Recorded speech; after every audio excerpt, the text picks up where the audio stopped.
Right, everybody, welcome back to another video. Hope you're good, cause I'm good, and hope you're good. Today's video we're gonna be changing some brake rotors and pads, so stay with me. Let's go see how we're gonna do, and let's go through the process. We're gonna be doing it on my Ford Mustang Gt convertible. Got some new pads. It's been shaking and not braking very well, so let's go and see how we're gonna change it. Alright guys, so as you can see, the first thing we did, we jacked up the car in the garage, safe environment, so if it rains we can still work. And we have opened the tire. So there's a caliper and we want to remove everything. So basically there is a bolt right here. There's a bolt right here. There's one in the bottom right here. There's one inside, this one. And then there's one also on the bottom. And then for the rotor, there's this latch right there. And once again, you open the caliper first, then you open this, and everything comes out. Alright guys, so in this step we've removed the caliper. As you can see, we've hanged it up there because we hang it up with this, and that's the reason is because that's the brake line and we don't want to damage that. We put it up there, and then also you see these parts, you have to push them back because once you put the new pads in, they're thick and it's not going to fit. So you put these back, you put the new pads in, and that's how you can fit them on. And then next thing would be to remove this, and that will only be with this latch. And then once opening that up, the pad just comes out very easily. And you're going to have a wheel looking just like this, ready to put the new pads in. Okay guys, so we're doing a view on how to take off the pads from the caliper. We have the caliper opened up, and obviously we need to take the pads. There are latches on top and the bottom. We need to loosen them and slowly play with it, push it out. And then obviously same thing because there are two of them. Okay, so when we open up the calipers, there are these pins that we need to play with to make sure that they don't seize up, because sometimes they do. So we take them out, open them, and then we also need to add grease to them. We add grease just to make sure, they play okay.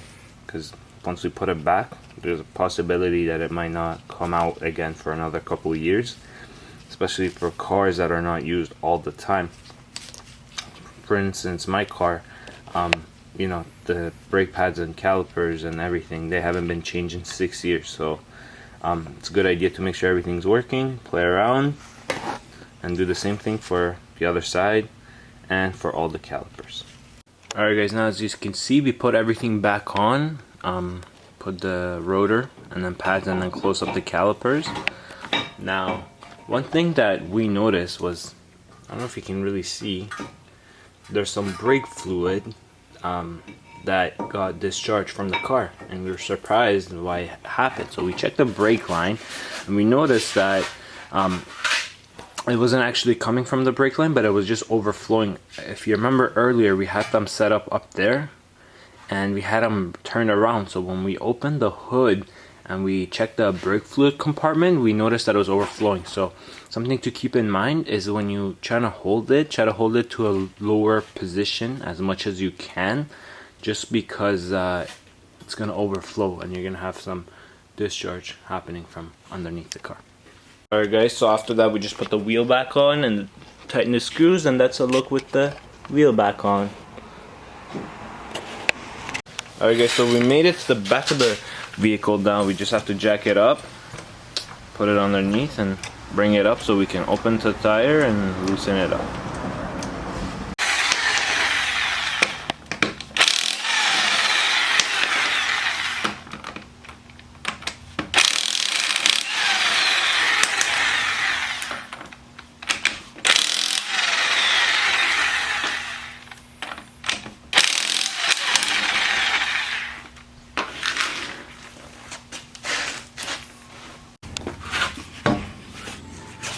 And this is the look of the previous rotor and pad in place.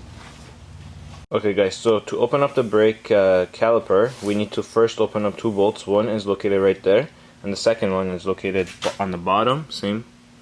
And then there are two on the inside, one here, and then same spot down there on the bottom. I can't really get it because it's hidden, but you will find it.